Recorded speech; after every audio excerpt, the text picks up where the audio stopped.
Good afternoon. I am thrilled to be speaking to you. I am coming in through video from Vancouver, British Columbia, Canada.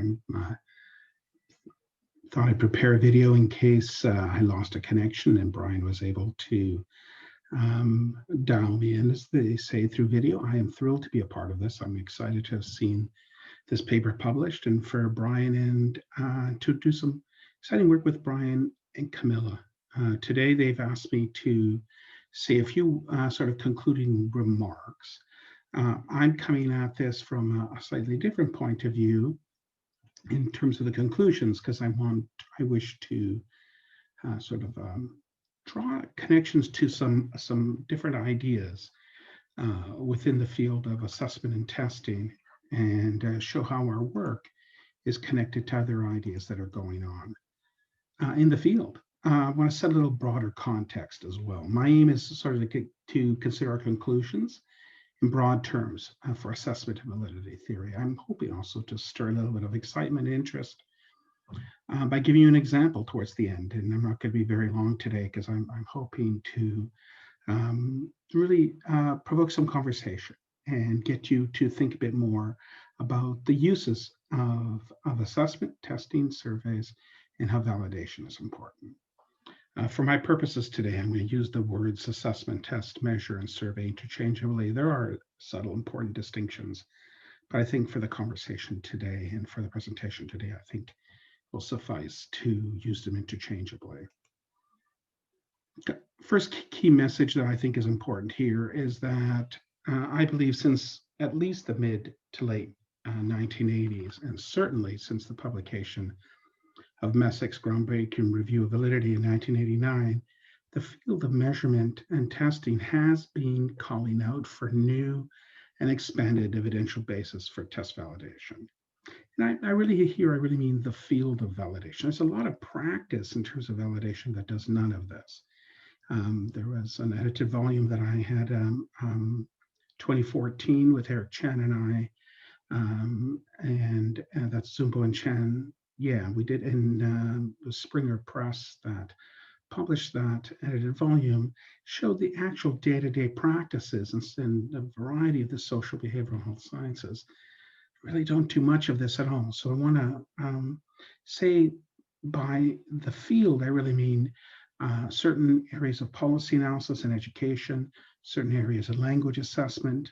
I've really been looking for an expanded evidential basis. Over time, the concept of course of validity has changed, and as our social constructions and worldviews have also changed over time, it's important to keep that in mind. I mean, a lot of what's considered as validation practices and what goes on in validity is really dated in a 1960s, early 1970s model. Not that there's anything terrible about the 1960s or the 1970s, except for the fact that the concept of validity has changed as our social constructions and our worldviews have changed.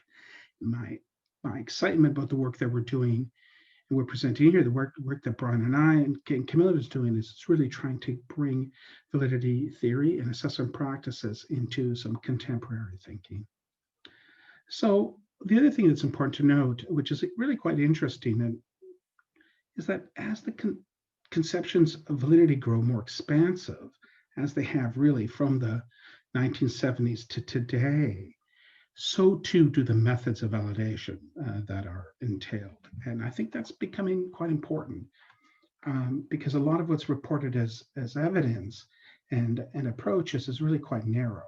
Factor analysis, a correlation with another variable, it's no longer really thought of as sufficient in any way, even by test standards that have now advocated and created by different organizations around the world.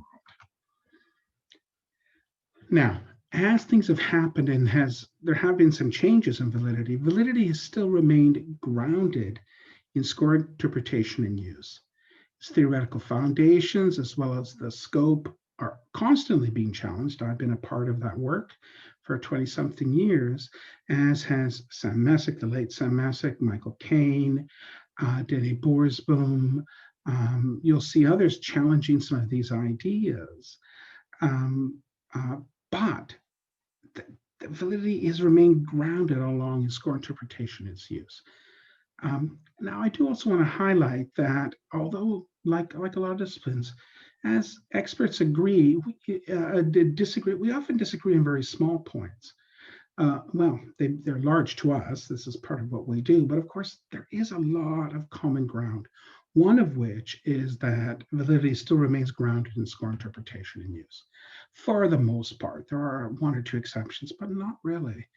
And furthermore, as Addey, Maddox, and I in 2020 in that paper note, validity evidence and judgments are always assembled to some extent with evidence from multiple sources. That is, they involve pragmatic attempts to bring together and consider arguments, theory, evidence about interpretations, uses, and consequences of assessment.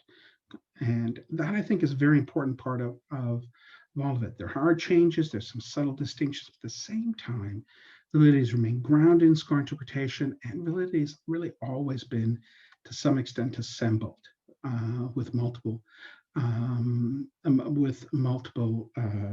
evidence sources and multiple approaches. There's been a changing of the guard, I think, in the last probably 15 years, maybe a little bit more than that. One sees Messick's, at least his views expressed in 1989 in the Handbook Educational Measurement. One sees Messick's views of validity having less of an impact today, while Kane's ideas are motivating changes in theorizing and practice. And I think that's great. I think Michael Kane brings all kinds of interesting ideas to the problem. Broad strokes, Messick's approaches to validity were grounded in construct judgments. In many ways, he was a social psychologist, a personality psychologist, educational psychologist interested in the educational settings, but his career, most of his career had educational testing service in Princeton, New Jersey, in the United States. Whereas Kane's approach is focused on the need to produce a strong argument for whatever test score interpretation and use one tends to defend. Kane, for the most part, does not necessitate as much construct judgments.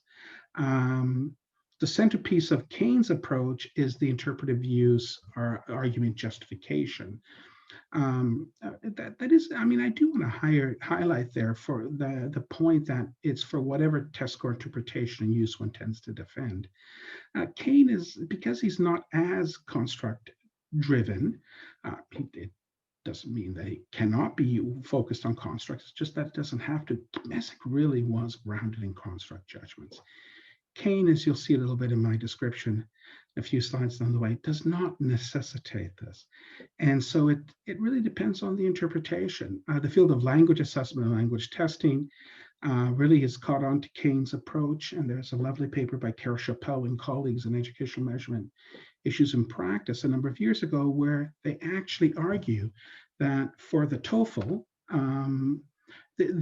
Kane's approach has been quite the boon, because in fact, we spent decades arguing about the constructs in language assessment and the construct work, and culminating in some beautiful work being done really on the factor analytic interpretations and what are the dimensions of language use, language competency, etc., language as constructs. The lovely thing about Kane's approach, when you read Carol Chappell and others' work there in educational measurement issues in practice, is that basically what they say, well, listen, we can sidestep all of that. Let's get past the construct arguments. What is language assessment? What is language? Kind of language is the TOEFL assessing. TOEFL is just our example here. What dimensions? What is the construct? You can get past all of that and focus on a strong argument for whatever score interpretation and use one tends to defend. And of course, the centerpiece being, as you'll see in a few moments, the interpretive use argument justification. That is seen by some as a real genuine plus of Kane's approach.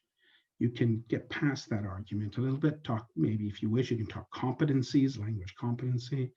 Now, you're going to hear a little bit of my editorializing and all of this. Frankly, you scratch a competency and you get a construct. I'm not by far the first to have made this kind of statement. But you know, am going to be a little critical of this idea. I don't want you to leave, at least hearing my voice in all of this, without some critical comments about this notion of avoiding constructs. Nonetheless, Kane's approach brings a great deal of very positive thinking, a lot of very positive ideas into the area of assessment and testing and validation work. So what does an interpretive argument look like? Well, in the next slide, you'll see three examples that I have in the slide. This comes from an address by my former student, Ben Shear, and I. Ben is now an assistant professor, University of Colorado Boulder. And we see three examples in one slide here on the use, placement, trait, or construct label of how we might go about from an observed performance to a final interpretation or decision. The key theme here is that you'll see the evidence being narrowed down. You'll see things being brought in. Of course, various studies may evaluate or investigate one or more of these inferences and gather evidence to support or refute them. This would be done as part of the validity argument, if you wish. But what you'll see here is this is helping us narrow down very quickly and come to, if you wish, perhaps closure. You see here in Kane's argument-based approach, this is really a description from the 2006, the very important 2006 chapter, in which Bob Brennan's book, Educational Measurement, in its 4th edition. And you see how we go from observed performance, there's scoring, you get an observed score. From observed score, there's a claim of generalization to a universe score. For those of you who know generalizability theory, yes, Michael Kane is highly influenced by work in generalizability theory. From a universe score, you get an extrapolation, which is a target score or level of skill. And then, of course, there's three kinds of decisions or implications here. Use, placement, you get a trait interpretation or a construct label. But what you see here is different forms of interpretive arguments. The interpretive argument followed by the validity argument is very important, and you can get descriptive versus decision-based types of interpretations. This is important because, in a sense, what this does, and one of the great advantages of Kane's approach, is that it helps us go through and think about validation. What Camilla and Bryan are going to bring to us in a moment is this notion, do we come to perhaps a premature closure? That's my language. And that's what we're going to challenge. But the lovely thing about Kane's approach here is that you can see how Kane is in many ways, rather than the broad sort of script approach of Messick and my own approach of explanation focused, or Denny Boersboom and others, instead this is, or Crombeck and Meal from the 1950s. This is very much focused on validation practices and getting us to focus on what we need to do. Kane's argument-based approach to validation, the interpretive argument, is to provide a clear statement of the inferences and assumptions inherent in the proposed interpretations and uses of test results. This is from Michael's 2006 chapter. And these inferences and assumptions are to be evaluated in a series of analyses and empirical studies. While the interpretations are evaluated in terms of the coherence and plausibility decisions, or in terms of our outcomes and consequences. So you see Michael giving us a very nice sort of strategy of how to think about and go about prioritizing our validation practices, bringing us to closure on a validation claim. A criticism of Messick's work in Crombeck and Meal, and the later approach in that line of even my own explanation-focused view of validity is that it's more expansive. It doesn't give you a way of really prioritizing and coming to a conclusion very quickly.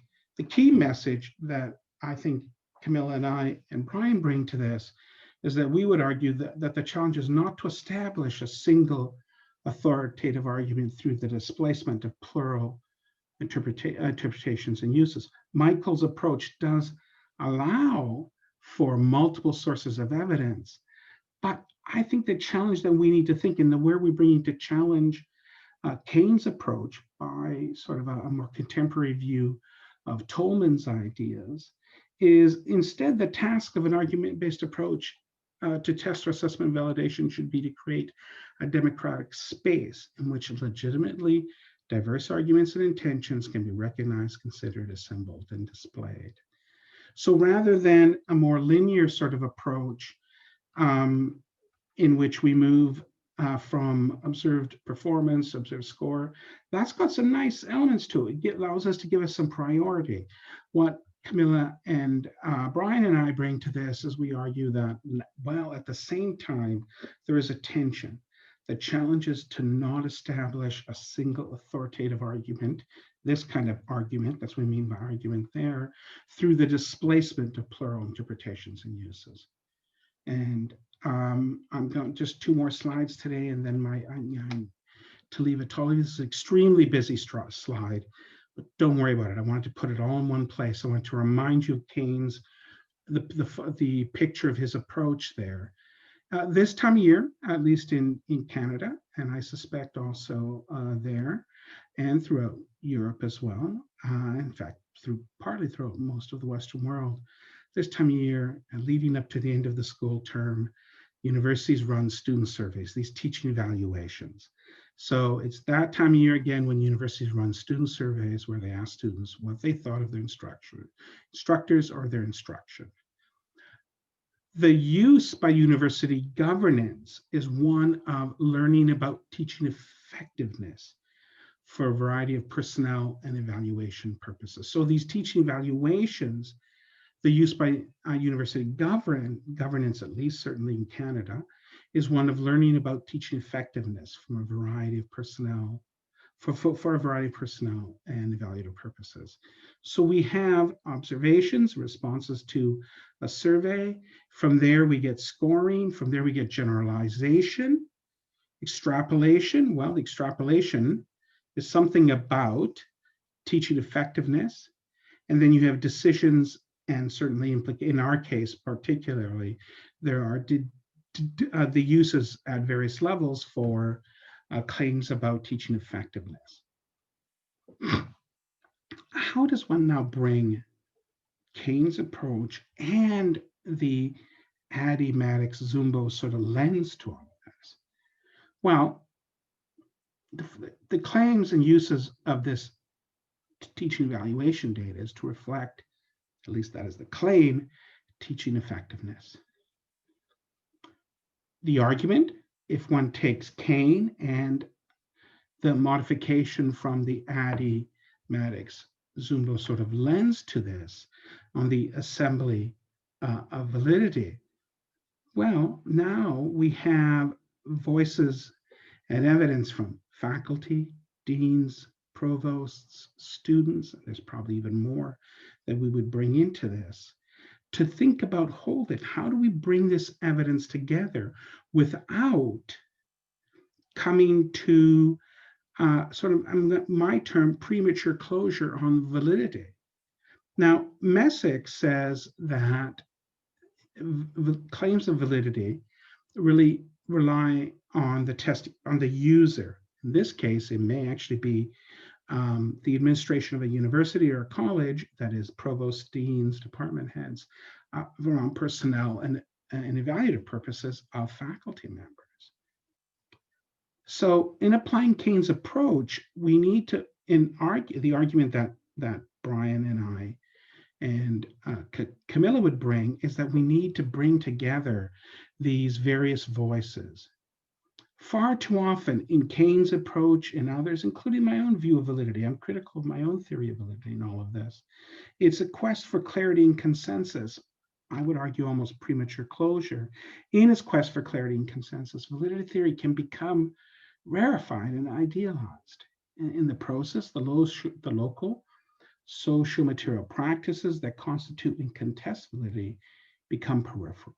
Instead of treating validation practices as peripheral, we consider them as the essence of validity, as it is constituted in social practice.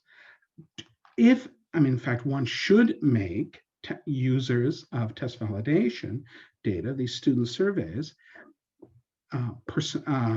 leaders within the university, as referred to University of British Columbia, department heads, deans, the provost, presidents, boards of governors of the university should in fact be concerned about the validity evidence. And that one should in fact try and bring together, we would argue, a variety of voices and variety of evidence to bear on the question of the validity of the claims being made from teaching evaluations about the teaching effectiveness. Far too often, in a lot of contexts, we treat these, there's really no need for evidence. Some would say it's sort of self-evident. I don't agree at all. It's not self-evident. How does one go? I mean, there's the scoring, there's the generalization, there's the extrapolation, but this extrapolation to teaching effectiveness is very important. Certainly, the opinions of students is important, what they've experienced, but the rub in this, for me, is how does one move from, right? There's the first element of the scoring, then the generalization, which often is really about reliability, error of measurement. Then there's the extrapolation. What claim can we make about teaching effectiveness from a series of questions that, and often sort of Likert style rating scale questions that students complete about their experience. Now, it is a reflection of their experience. I never want to be interpreted as not being interested in their lived experience, of course. But if you think about validation, and then it's really this claim of teaching effectiveness. And how does one bring this together? And I challenge us to think about this as you sit there. How would one bring this together that allows for the various voices, a creative democratic space in which legitimately the diverse arguments and intentions can be recognized, considered, assembled, and displayed? How does one perform the act of validation, which includes a plea to the ethical and moral foundations of the evaluation of student surveys and use? How does do this when diverse arguments are largely ignored? How does one do this in an environment which is not necessarily always so democratic? And this is from someone who's spent 30 years as a professor. I hold the title of professor and distinguished university scholar and chair. And I know, and having been in administrative roles myself, it is a challenge to be in a fully democratic approach to this space in which all these legitimate diverse arguments and tensions can be recognized. Of course, the consequences of misuse are tangible. My very last slide, and I want to thank you all for listening today. And I wish I was there with you in person. Really 2 points is the idea of assembled validity suggests that validity arguments, these IUAs, as Kane calls them, are assembled iteratively in dialogue as validation evidence is identified and collected, and as new actors are enrolled, right? That is the question we pose. Task of democratically assembling validity would therefore be to identify and reconcile, rather than rebuff, reconcile the plural and legitimate IUAs and theories, these arguments and theories of different stakeholders, their epistemologies and their contexts. I hope this was of interest. I hope the example in teaching evaluation stirs you, and I wish you all a very good day. And I do look forward to chatting with you at some point or meeting some of you at some point. Thank you to my collaborators, Camilla Addey and Bryan Maddox, for pushing my thinking. I've been working in the area of validity and validation from a conceptual philosophic point of view, as well from a statistical psychometric point of view, for 30 years. And my collaborative work with them, I leave it with a great deal of really interesting ideas on how we need to do this. And I think this is a provocative and important piece of work. Thank you so much.